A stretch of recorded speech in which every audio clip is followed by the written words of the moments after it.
Hello दोस्तों, मेरा नाम है प्रिया। वैसे तो दुनिया मुझे प्रिया भाभी कहकर बुलाती है, लेकिन इस नाम के पीछे कितनी तन्हाई छिपी है ये कोई नहीं जानता। मेरी उम्र 27 साल है और इस छोटे से गांव की गलियों में मेरी ज़िंदगी के 4 साल बीत चुके हैं। मेरी शादी को 4 साल हुए, लेकिन कहते हैं ना कि सुहाग की निशानी सिर्फ मांग के सिंदूर में नहीं, साथ रहने में होती है। मेरे पति विवेक शादी के कुछ ही दिन बाद शहर चले गए नौकरी के लिए। साल में 1-2 बार आते, अंधेरे में मिलते और फिर चले जाते। पीछे रह गई मैं, ये सूना घर और मेरा अकेलापन। जब मैं सादी पहनकर दहलीज पार करती हूँ तो गांव के मर्दों की निगाहें मुझ पर ठहर जाती हैं। मैं जानती हूँ वो क्या सोचते हैं, पर मेरा मन तो बस एक सच्चे साथ के लिए तरसता था। और फिर वहाँ था आरव, जिसे विवेक का बचपन का दोस्त बताया गया था। वह जवान है, उसकी कदकाठी मजबूत है और उसकी मुस्कान में न जाने क्या था कि देखते ही दिल को एक अजीब सा सुकून मिलता। वह घर के काम देखता, खेती बाड़ी संभालता और मेरा ख्याल ऐसे रखता जैसे कोई अपना। प्रिया, उस सुबह की बात मुझे आज भी याद है। सूरज की पहली किरण अभी बागान की घास पर पड़ ही थी। मैंने हरे रंग की सादी पहनी थी जो थोड़ी ढीली बंधी थी, शायद इसलिए कि मन के किसी कोने में कोई अनकहा इंतज़ार था। मैंने किचन की खिड़की से देखा, आरव बाहर पौधों को पानी दे रहा था। पसीने की बूंदें उसके माथे से टपक रही थीं। मेरा मन किया कि भाग कर जाऊं और उसे पोंछ दूं। मैंने उसे आवाज़ दी, आरव नाश्ता कर लो। वह अंदर आया, पास बैठा, इतना पास कि मुझे उसकी सांसों की गर्मी महसूस हो रही थी। आरव, भाभी आज इस हरे रंग में अब कमाल लग रही है। उसकी नज़रों में एक ऐसी चमक थी जो सीधे कलेजे को चीरती हुई निकल गई। मैंने हंसकर बात टाल दी, तू भी ना आरव, बस तारीफ़ करना जानता है। उस दिन हमने तय किया कि बागान की सफाई करेंगे। वहाँ झादियाँ उखाड़ देते वक्त मेरा पैर फिसला और मैं सीधे उसकी बाहों में जा गिरी। उसने मुझे थाम लिया।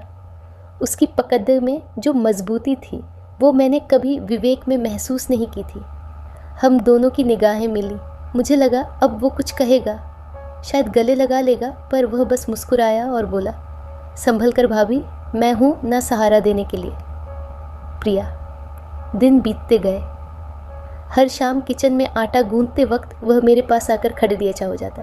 कभी कहता, भाभी लाओ रोटियां मैं बेल दूँ, तो कभी बस चुपचाप मुझे देखता रहता।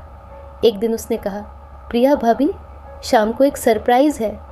मेरा दिल पूरे दिन धड़कता रहा। शाम को वह एक छोटा सा पैकेट लाया। उसमें एक बेहद खूबसूरत कंगन था। उसने खुद अपने हाथों से मुझे वो कंगन पहनाया। जब उसका हाथ मेरी कलाई से छुआ तो जैसे पूरे शरीर में बिजली दौड़ गई। मुझे लगा कि शायद आज वह अपने दिल की बात कह देगा। वह मेरे कमरे के बाहर भी आया, बोला, नींद नहीं आ रही भाभी? हम बिस्तर पर बैठकर घंटों बातें करते रहे। उसने मेरी खूबसूरती की तारीफ़ की, मेरे अकेलेपन को समझा, लेकिन हर बार जब बात आगे बढ़ने वाली होती वह गुड नाइट कहकर चला जाता।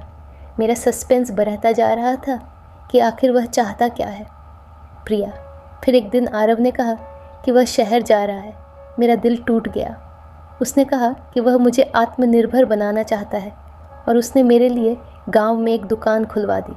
मैं रो पड़ी, पर असली धमाका तो अभी बाकी था। उस रात जब वह जाने वाला था, उसने मेरे हाथ थामे और जो कहा उसने मेरे पैरों तले से ज़मीन खिसका दी।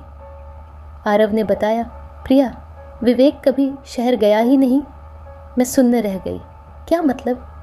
उसने धीरे से कहा, विवेक का एक्सीडेंट शादी के 3 महीने बाद ही हो गया था। जिसे तुम शहर में नौकरी करते समझ रही थी वह विवेक नहीं था, और जिसे तुम मेरा दोस्त समझकर आज तक अपने पास रखती रही वह कोई और नहीं, मैं ही विवेक हूँ। मेरी रूह कांप गई। मेरा पति, जो प्लास्टिक सर्जरी और एक झूठी पहचान के पीछे छिपा था ताकि गांव वालों के कर्ज और दुश्मनों से बच सके, उसने दोस्त बनकर मेरा ख्याल रखा, मेरी इच्छाओं को परखा और मुझे एक मजबूत औरत बनाया। 4 साल से मैं जिसके साथ रह रही थी, जिसे अपना देवर या दोस्त मानकर चाहने लगी थी, वह मेरा अपना पति था। प्रिया, आरव के जाने के बाद गांव की गलियां मेरे लिए अजनबी हो गईं।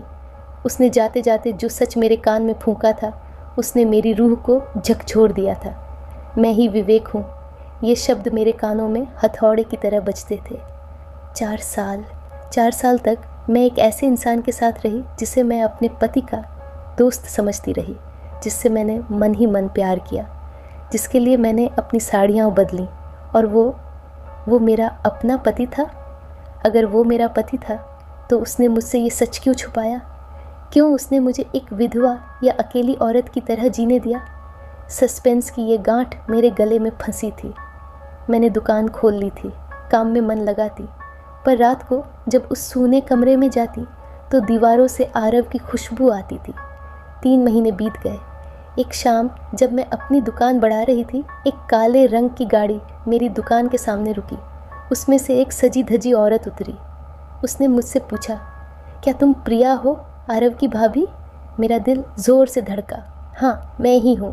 आप कौन? उसने एक लिफाफा मेरी तरफ बढ़ाया और कहा, मैं आरव की मंगेतर हूँ, शहर में।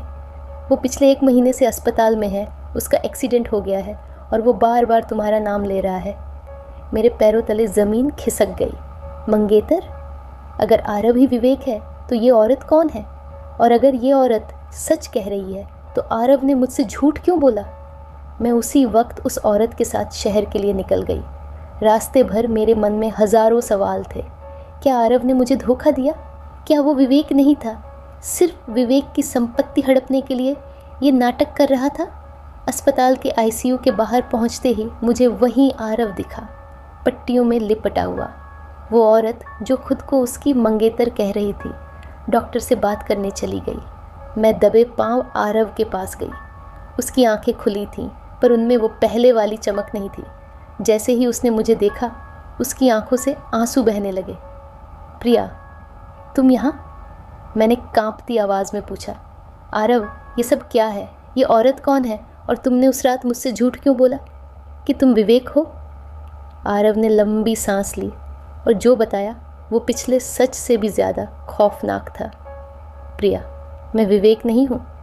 विवेक की मौत उसी रात हो गई थी जब वो शहर गया था, लेकिन विवेक ने मरते वक्त मुझसे वादा लिया था कि मैं तुम्हारा ख्याल रखूँगा। वो औरत, वो विवेक की पहली पत्नी है जिसे उसने शहर में छुपा रखा था। मैं तो बस तुम्हें और इस घर को उस औरत के चंगुल से बचा रहा था।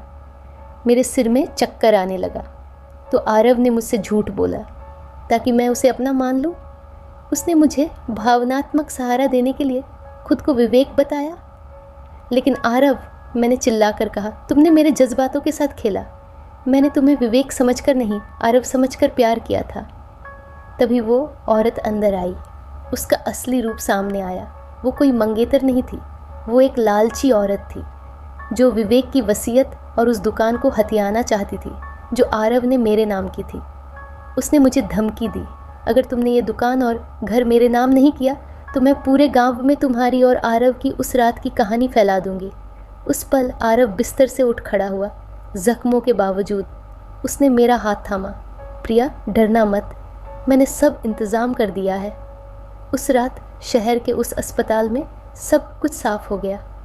आरव ने उस औरत को पुलिस के हवाले किया क्योंकि उसके पास विवेक की मौत के पीछे उस औरत का हाथ होने के सबूत थे।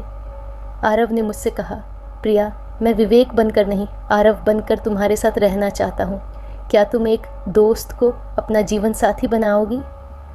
मैंने उसकी आंखों में देखा, वो वफा, वो प्यार, वो समर्पण, सब असली था।